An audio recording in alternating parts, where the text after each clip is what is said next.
আচ্ছা, এখন দেখেন এই পর্যন্ত আমরা বুঝতে পারছি, ঠিক আছে? তাহলে এখন এখানকার এক্সপ্লেনেশন গুলো একটু দেখবো আমরা। তো এখানে বলছে a weighted register DAC produces an analog output which is almost equal to the digital input by using binary weighted registers in the inverting adder circuit.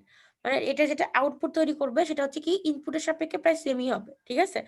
তো আমাদের এখানে যেটা বলা হয়েছে যে এই সার্কিটটা কি, এটা হচ্ছে ইনভার্টিং অ্যাডার সার্কিট। ওকে, তারপরে এখানে বলা হয়েছে যে in short a binary weighted resistor DAC is called as weighted resistor DAC. Binary resistor ড্যাককেই আমরা ওয়েটেড রেজিস্টার ড্যাক বলতেছি। বাইনারি রেজিস্টার কেন বলতেছি, কারণ B0 B1 আর B2 এগুলো তো সব বাইনারি ভ্যালু, ঠিক আছে? ওকে, তাহলে এখন দেখেন যে আমরা যদি হচ্ছে এখানে কয় বিটের সার্কিট দেখাইছি, B0 B1 B2, তাহলে বিট কয়টা, 3টা বিট না?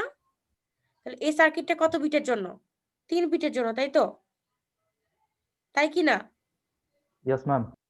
তাহলে এখন দেখেন 3 বিট বাইনারি ইনপুট, এটা হচ্ছে কি B2 B1 আর B0। তো B2 এটাকে আমরা সবসময় বলবো মোস্ট সিগনিফিকেন্ট বিট, আর B0টাকে বলবো লিস্ট সিগনিফিকেন্ট বিট। B0টা ডান দিক দিয়ে শুরু হবে আর B2টা বাম দিকে, ঠিক আছে? তো ডান দিক থেকে শুরু করলে আমরা যেরকম একক দশক শতক করি সেরকমই B0টা একক, B1টা দশক, আর 3 নাম্বারটা হচ্ছে কি শতক, ঠিক আছে? তো মোস্ট সিগনিফিকেন্ট বিট এখানে মানে সবচেয়ে বড় বিট হচ্ছে B2 আর B0টা হচ্ছে সবচেয়ে ছোট, বোঝা গেছে? B2টা হচ্ছে মোস্ট সিগনিফিকেন্ট বিট আর B0টা হচ্ছে মোস্ট কি সরি লিস্ট সিগনিফিকেন্ট বিট। আমি যদি একটা সংখ্যা লিখি 110, তাহলে এখানে B2 এর ভ্যালু কত হবে, 1, তাই তো? আর 0টা হবে কি ভ্যালু, B0 এর ভ্যালু, বোঝা গেছে? একটু বলেন তো।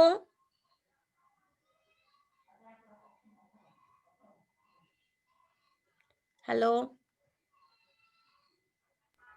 শুনতে পাচ্ছি ম্যাম। শুনতে পাচ্ছেন? Yes ma'am.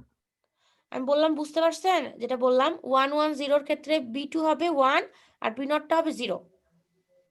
একটু ক্লিয়ারলি বলেন ম্যাম, বুঝি না ম্যাম। ক্লিয়ারলি বলবো, ঠিক আছে? মানে আমি যদি এখানে একটা সংখ্যা লিখছি, ঠিক আছে? তো আমরা সংখ্যাটা কোন দিক থেকে লিখি তাই বলেন আগে। 110 110 লিখি, তাহলে হচ্ছে যদি আমি এটাতে শুরু করতেছি, তাই না? এটাতে শেষ করছি, তাই না? তাই কি না? এটাতে শুরু করলাম, এটাতে শেষ করলাম। যেটাতে শুরু করব সর্ববামেরটা মোস্ট সিগনিফিকেন্ট বিট আর সর্বডানেরটা লিস্ট সিগনিফিকেন্ট বিট। অথবা আপনারা যদি বলতে পারেন, এভাবে বলতে পারেন, এই 0টা হচ্ছে সবচেয়ে ছোট সংখ্যা, 1টা তারপরে বড়, তার এই 1টা সবচেয়ে বড়। এটা হচ্ছে এই 0টা হচ্ছে এককের ঘরে, এই 1টা হচ্ছে দশকের ঘরে, লাস্ট 1টা হচ্ছে শতকের ঘরে। এবার বুঝছেন? ম্যাম একটু স্লোলি বললে ভালো হয়, আচ্ছা বেশি ফাস্ট হয়ে যাচ্ছে। আচ্ছা, ঠিক আছে, আমি বললাম 110 জায়গায় আমি আরেকটা সংখ্যা লিখছি, ধরেন 1 0 আর হচ্ছে 1। তাহলে আমার সর্ববামের সংখ্যাটা হচ্ছে কি এই 1 আর সর্বডানের সংখ্যাটা হচ্ছে এই 1, ঠিক আছে? আরো ভাবে যদি বলা যায় যে সর্ববামের সংখ্যাটাকে বলা হচ্ছে B2 বা মোস্ট সিগনিফিকেন্ট বিট আর সর্বডানের সংখ্যাটাকে বলা হচ্ছে লিস্ট সিগনিফিকেন্ট বিট অথবা B0। আরো একভাবে বলা যায় যে এই 1টা মানে সবচেয়ে বেশি ছোট, ঠিক আছে, এককের ঘরে। তারপর এই 0টা দশকের ঘরে, এটা যাকে বড়। আর এই 1টা সবচেয়ে বড়, মানে এটা শতকের ঘরে, ঠিক আছে? একক, দশক, শতক। তো দশকের শতকের ঘরে যেটা, সেটাকে B2 বলছি, আর যেটা এককের ঘরে সেটা B0 বলতেছি। এবার বুঝছেন? জি ম্যাম। না বুঝলে একটু বলেন, আমি আরেকবার বলে দিচ্ছি, যদি জোরে হয়ে থাকে একটু আস্তে বলে দিচ্ছি। বুঝছেন? নেক্সটে গেলাম, জাকির কি বুঝতে পারছেন? ওকে জি ম্যাম। ম্যাম। জি ও ম্যাম। আচ্ছা, ঠিক আছে। তারপরে নেক্সট হচ্ছে দেখেন, এখন আমি যেটা বলছিলাম ওই যে ডিজিটাল সুইচের কাজ, এটা হচ্ছে ডিজিটাল সুইচ। এর ভ্যালু B0 বা B1 বা B2 এর ভ্যালু যদি হচ্ছে 0 হয়, তাহলে সুইচটা সরাসরি গ্রাউন্ডে কানেক্টেড হবে, ঠিক আছে? এটা পূরণ করে দিবে। তাহলে গ্রাউন্ডে কানেক্টেড হলে কি হবে, এটা সরাসরি এই সোর্স না লাগে গ্রাউন্ড হয়ে যাবে, ঠিক আছে? মানে বাইপাস হয়ে যাবে। আর যদি হচ্ছে আমরা B0 B1 আর B2 এর ভ্যালু 1 দিই, তাহলে এই গ্রাউন্ডে কানেক্ট না হয়ে সরাসরি -VR এর সাথে যে এইটাতে কানেক্ট হয়ে যাবে, ঠিক আছে? এটুকু আমি বলছি। এখন এই কথাটাই এখানে বলা আছে, দেখেন বলা আছে দ্য ডিজিটাল সুইচেস শোন in the above figure will be connected to ground. এই সুইচটা গ্রাউন্ডের সাথে কানেক্ট হবে কখন? when the corresponding input bits are equal to 0, যখন ইনপুট বিটগুলো আমি 0 করব তখন গ্রাউন্ডের সাথে কানেক্টেড হবে। Similarly, the digital switches shown in the above figure will be connected to the negative reference voltage -V এর সাথে কানেক্টেড হবে। যখন কখন হবে এটা?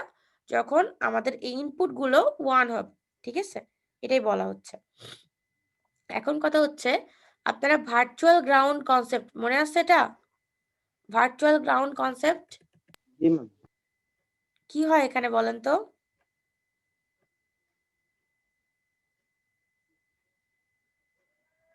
বলেন তো এখানে কি হবে? আচ্ছা সবাই মনে হয় ভুলে গেছে, আমি ওখানেও মনে গ্রাউন্ড করাই হবে, দিচ্ছি। ওখানেও zero voltage. Right. Zero ground হবে ম্যাম। আচ্ছা, তো ভার্চুয়াল গ্রাউন্ড কনসেপ্ট হচ্ছে এরকম যে আমাদের দেখেন নন ইনভার্টিং টার্মিনালটা সরাসরি গ্রাউন্ডের সাথে কানেক্টেড, তাহলে এর অ্যাক্রসের ভোল্টেজ হবে 0, ঠিক আছে? অ্যাকচুয়ালি সত্যি অর্থে নন ইনভার্টিং এর অ্যাক্রসের ভোল্টেজটা 0 হবে, কিন্তু ভার্চুয়াল গ্রাউন্ড কনসেপ্ট অনুযায়ী আমাদের এই অ্যাক্রসের ভোল্টেজ আর এই অ্যাক্রসের ভোল্টেজ যেহেতু সমান, তাই এটা 0 বলে এখানকার ভোল্টেজও 0 হবে, মানে ইনভার্টিং টার্মিনালের অ্যাক্রসের ভোল্টেজও 0 হবে, কিন্তু অ্যাকচুয়ালি এটা গ্রাউন্ডের সাথে কানেক্টেড না, সো 0 হওয়ার কথা না, বাট এটা হচ্ছে এটার সাপেক্ষে এটা 0। এই জন্য এই 0টা হওয়ার জন্য যে আমার ইয়ে লাগবে, মানে কনসেপ্টটা লাগবে, সেই কনসেপ্টটাকে বলা হচ্ছে ভার্চুয়াল গ্রাউন্ড কনসেপ্ট, ঠিক আছে? বোঝা গেছে? যদি আরো স্পেসিফিক্যালি বলতে বলেন তো আমি আরো স্পেসিফিক্যালি বলবো, বলেন বলবো বলবো বলেন ম্যাম। আচ্ছা, ম্যাম বলেন। V naught is equal to A into V in, ঠিক আছে? মানে হচ্ছে আউটপুট ইজ ইকাল টু আমার গেইন ইন্টু ইনপুট। তাহলে যদি আমি এখন দেখেন যদি ভি ইন এর কথা বলি, ভি ইন, ঠিক আছে, ইজ ইকাল টু কত? তাহলে ভি নট বাই হচ্ছে এ, ঠিক আছে? এখন যদি এ এর ভ্যালু অনেক বেশি হয় তাহলে কি হবে? ভি নট এর ভ্যালু যদি এ এর ভ্যালু অনেক বেশি হয় তাহলে ভি নট এর ভ্যালু মানে এটুকুর ভ্যালু কি হবে? ক্লোজ টু, মানে এর ভ্যালু অনেক বেশি মানে ইনফিনিটির কাছে, তাহলে সামথিং বাই ইনফিনিটি মানে কত হবে? প্রায় জিরোর কাছাকাছি না? প্রায়, মানে এটা অ্যাপ্রক্সিমেট চিহ্ন পাচ্ছি না তাই অ্যাপ্রক্সিমেট দিতে পারছি না, তাহলে প্রায় কাছাকাছি হবে জিরোর, ঠিক আছে? এখন ভি ইনপুট মানে কত হবে? তাহলে ভি ইনপুটটা হবে দুইটা টার্মিনালের ভোল্টেজ, ভি1 বলতে সরি ভি2 দিয়ে আর ভি3 দিয়ে। 2 বলতে বোঝাচ্ছে ইনভার্টিং টার্মিনালের অ্যাক্রসের ভোল্টেজ মাইনাস ভি3 মানে নন ইনভার্টিং এর। এটা অ্যাক্রসের মানে দুইটার পার্থক্য সমান হলে ভি2 সমান সমান ভি3 হবে, আর ভি3 ভ্যালু আমরা জানি 0 কারণ গ্রাউন্ডের সাথে সরাসরি কানেক্টেড, তাহলে সেই কনসেপ্ট অনুযায়ী আমাদের ভি2 এর ভ্যালুও 0 হবে। তো এটা অ্যাকচুয়ালি গ্রাউন্ডের সাথে কানেক্টেড না, তাও 0, এর জন্য এটাকে বলা হচ্ছে ভার্চুয়াল গ্রাউন্ড। এই 2 নম্বর অ্যাক্রসের যে পয়েন্টটা, এই নোটটাকে বলা হচ্ছে ভার্চুয়াল গ্রাউন্ড, ঠিক আছে? অ্যাকচুয়াল গ্রাউন্ড না, ভার্চুয়াল মানে অ্যাকচুয়াল না যেটা, বুঝতে পারছেন?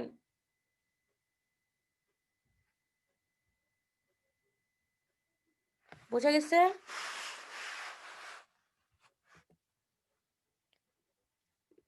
রিজওয়ান বুঝতে পারছেন? প্রণয়জিৎ পল, জি ম্যাম, বুঝতে পারছি মোটামুটি। তাসকিন? জি ম্যাম। না বুঝতে পারলে আমাকে একটু বলেন না, আমি একটু বুঝাই দিচ্ছি। ফারসিন বুঝছেন? Yes ma'am. আচ্ছা, ফারসিন শুধু একটা কথাই বলে, ইয়েস ম্যাম। ও কখনো বলে না ম্যাডাম বুঝি নাই, মাঝে মাঝে সবাইকে বলতে হবে ম্যাডাম বুঝি নাই, ঠিক আছে? ওকে, তারপরে এখন নিচে যাচ্ছি। এখানে দেখেন বলছে ইন দ্য ম্যাম ও অ্যাবাভ, সব পারে। আসলে ও সব পারে বাট সবাই তো সব পারে না, ওই জন্য জিজ্ঞাসা করবেন। আচ্ছা, এই উপরে সার্কিটে বলছে the non inverting input terminal of an op amp is connected to ground, যেটা আমি বললাম।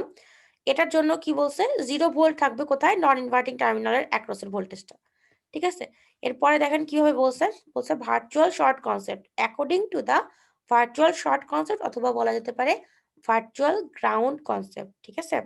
The voltage at the inverting input terminal of the op amp is same as that of the voltage present at its non inverting input terminal.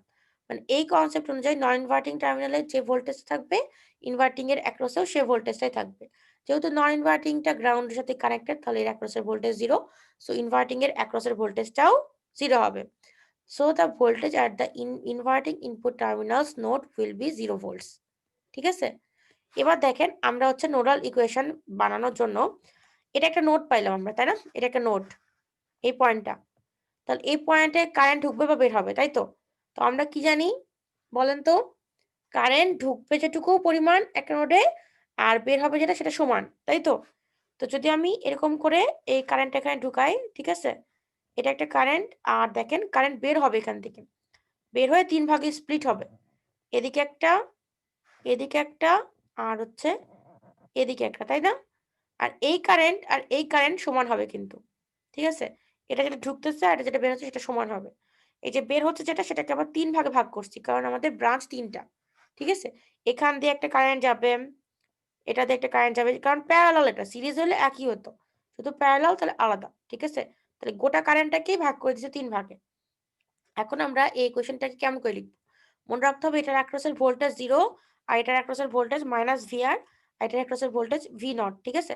তাহলে এটার অ্যাক্রসের current যদি আমি বলি যে এই কারেন্টটা I, এই কারেন্টটা আমি কিভাবে পাবো? এই ডিরেকশন অনুযায়ী V0 -0/RF, এটা সমান সমান এই I হবে, তাই কি না? তাই না?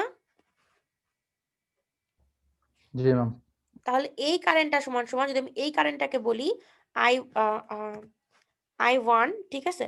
এই I1টাকে আবার আমি I1A, I1 কি বলে 1A, 1B, 1C দিই, তাহলে এটা আমি এটা সমান সমান এটা পাবো।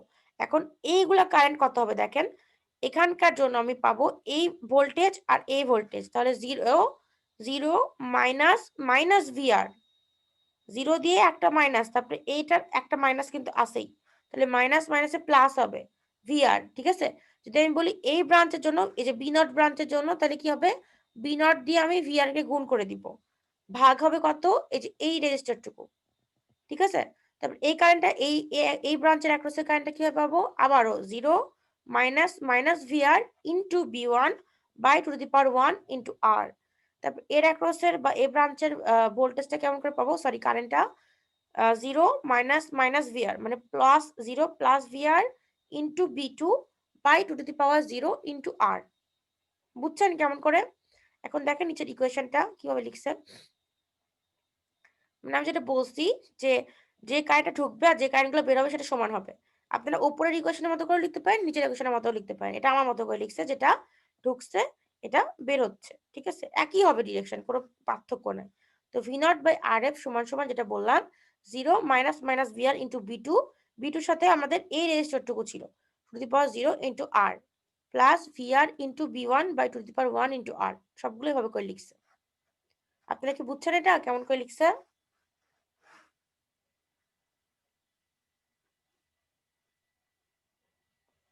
বুঝতে পারছেন? আচ্ছা আমি জিজ্ঞাসা করি, ফাহাদ, আরিফিন, সাজিব। ম্যাম আরেকবার একটু বুঝাই দেন, নেট সমস্যা করছে, আচ্ছা বুঝতে আমার পারিনি। সমস্যা হচ্ছে না আপনাদের? আপনার মনে না হয় ম্যাম, আমারই সমস্যা করছে। আপনারটা শোনা যাচ্ছে। আচ্ছা তাহলে আমি আরেকবার বুঝাই দিচ্ছি, ঠিক আছে? যেটা আমি বলছি যে এই নোডের ভেতরে, এই যে এটা হচ্ছে একটা নোড, এই নোডের ভেতরে যে কারেন্টটা ঢুকবে, যে V0 থেকে একটা কারেন্ট এসে ঢুকতেছে আর এই নোড থেকে কিছু কারেন্ট বের হচ্ছে একটা কারেন্ট, ঠিক আছে? ওই কারেন্টটা আবার 3 ভাগে স্প্লিট হয়ে যাচ্ছে 3টা ব্রাঞ্চের মধ্যে। তো এই যে V0 থেকে এদিকে যে কারেন্টটা ঢুকতেছে নোডে, সেটা হচ্ছে সমান সমান লেখা যায় V0 -0/RF সমান সমান এই কারেন্টটা কিভাবে লেখা যায়? এটা 3 ভাগে যে ভাগ হয়ে গেছে, তো ডিরেকশনটা হচ্ছে 0 থেকে শুরু হচ্ছে, তাহলে 0 মাইনাস হবে, মাইনাস, তারপরে আবার একটা মাইনাস আছে, তাহলে প্লাস VR ইনটু হবে, যদি এই ব্রাঞ্চের জন্য করেন তাহলে কি হবে? VR এর সাথে ইনটু হবে B0 বাই 2 স্কয়ার R, ঠিক আছে? যোগ যদি এই ব্রাঞ্চের জন্য করেন তাহলে কি হবে? 0 মাইনাস মানে plus VR into B1 by হচ্ছে to the power 1 into R, ঠিক আছে? আর যদি এই ব্রাঞ্চের জন্য করেন তাহলে কি হবে? 0 মাইনাস মানে plus VR into B2 by two the power 0 into R। এটুকু সবাই বুঝছেন? জি ম্যাম। ওকে, জি ম্যাম। তাহলে তো হয়েই গেল। তাহলে এই কোশ্চেনটা পাওয়ার পরে কি করছে? V0 = RF টাকে এই পাশে নিয়ে নিছি আর ভিআর আর আর সব জায়গায় কমন, এই জন্য ভিআর আর আরটাকে বের করে নিছি, ভিআর বাই আর, আর এর সাথে গুণ করছি আর এফটাকে, আর বাকিটুকু অংশ ব্র্যাকেটের মধ্যে রাখছি। এখন আমরা কি করব, আমাদের যদি কোশ্চিনে শুধু হচ্ছে ধরেন আমাদের বলা হয়েছে যে ভি নটের ভ্যালু বের করো, আর দেওয়া আছে বি2 বি1 আর বি নটের ভ্যালু আর ভি আর এর ভ্যালু, কিন্তু আর এফ বা আর এর ভ্যালু দেওয়ার নেই। তখন আপনারা কি করবেন, তখন আপনারা এ আর কে আপনারা কি করবেন 2RF আকারে কনভার্ট করে নেবেন, ঠিক আছে? এটা হচ্ছে যে আমরা ওয়েট রেজিস্টার করতেছি সেটা সাপেক্ষে এটা করা যায়, ঠিক আছে? মানে আমাদের এই যে ইনপুট রেজিস্ট্যান্স যেটা যেটা আমরা সবগুলো রেকর্ডসে দিচ্ছি সেটাকে আমরা ফিডব্যাক রেজিস্ট্যান্সের সাপেক্ষে করে নিলাম, এটা দ্বিগুণ করে নিলাম, ঠিক আছে? তাহলে আরএফ আরএফ কাটে যাবে, এই ইকুয়েশনটা পাওয়া যাবে। তাহলে আপনারা এই ইকুয়েশন ইউজ করে ভিআর বি2 বি1 আর বি নটের ভ্যালু দেওয়া থাকলে ভি নটের ভ্যালু বের করতে পারবেন, ঠিক আছে? বোঝা গেছে? জি ম্যাম। আর এখন আমরা কিন্তু ধরেন আমি দিলাম 1 0 0, এইটা ইনপুট দিয়ে দিলাম, আর ভিআর এর ভ্যালু দিয়ে দিলাম ধরেন 5 ভোল্ট, ঠিক আছে? তাহলে আপনারা কি করবেন, এই নিচের ইকুয়েশনটা ইউজ করবেন। তাহলে বিটুর ভ্যালু এখানে কত, এখানে বিটুর ভ্যালু কিন্তু 1 আর বি নটের ভ্যালু কিন্তু 0, ঠিক আছে? আর বি1 এর ভ্যালু এটাও 0 কিন্তু, ঠিক আছে? সো সবগুলো ভ্যালু বসাই দিবেন, এই দুটো 0 মানে এটার কোনো কাজ নাই, শুধু বিটুর ভ্যালু 1 মানে 1/1, তাহলে 1 থাকবে ইনটু কত হবে 5/2 মানে 2.5 হবে ভি নটের ভ্যালু। বোঝা গেছে? বলেন তো। জি ম্যাম। ওকে, তারপরে এখন এটা গেল হচ্ছে 3 বিটের জন্য ভি নটের ভ্যালু। এখন যদি n সংখ্যক বিট দিই, 3 এর জায়গায় n দিয়ে প্রতিস্থাপন করব এই ইকুয়েশনকে, ঠিক আছে? তাহলে ভি নট সমান সমান vr/2 ঠিকই থাকবে। এখানে 2 আসছিল 3 এর জন্য, 3 বিটের জন্য এখানে 2 আসছিল, তাহলে এখানে কত আসবে n - 1 by two the power 0 যোগ b1 হয়েছে, এখানে 3 বিটের জায়গায় b1, তার মানে 3 - 2, তার মানে n - 2 by two the power 1 যোগ ডট ডট ডট, দেখেন এখানে বি নট পর্যন্ত আছে। বি নট কখন পাবো, 3 মাইনাস কত করলে বি নট পাবো, এটা কিন্তু কোনো বিয়োগ করতে হবে না, ঠিক আছে? ওই জন্য বি নট পর্যন্ত সবসময় থাকবে, এটা যে কোনো ভ্যালু হতে পারে, বাট এখানে আসে শেষ হবে বি নটে, এই জন্য এটা এখন চেঞ্জ হবে না। চেঞ্জ হবে কোনটা, 2 এর পাওয়ার, 2 এর পাওয়ার 2 পর্যন্ত আছে, 2টা করার জন্য 3 এর জন্য মানে n - 1, তাহলে 2 এর পাওয়ার n - 1 পর্যন্ত আসে, আটকে যাবে, ঠিক আছে? এটা হচ্ছে জেনারেলাইজড ফরম্যাট n বিটের জন্য, n সংখ্যক বিটের জন্য। বুঝা গেছে? ম্যাম আজকে এই পর্যন্ত থাকুক ম্যাম। আচ্ছা ঠিক আছে, না আচ্ছা ম্যাম আর 7 মিনিট আছে তো অ্যাটেন্ডেন্স, তার উপরে হ্যাঁ হ্যাঁ মানে বুঝতে ভালো পারছি, লাগতেছে না। আর পরীক্ষা দিচ্ছেন তো ওই জন্য আরো ভালো লাগতেছে না, বুঝতে পারছি।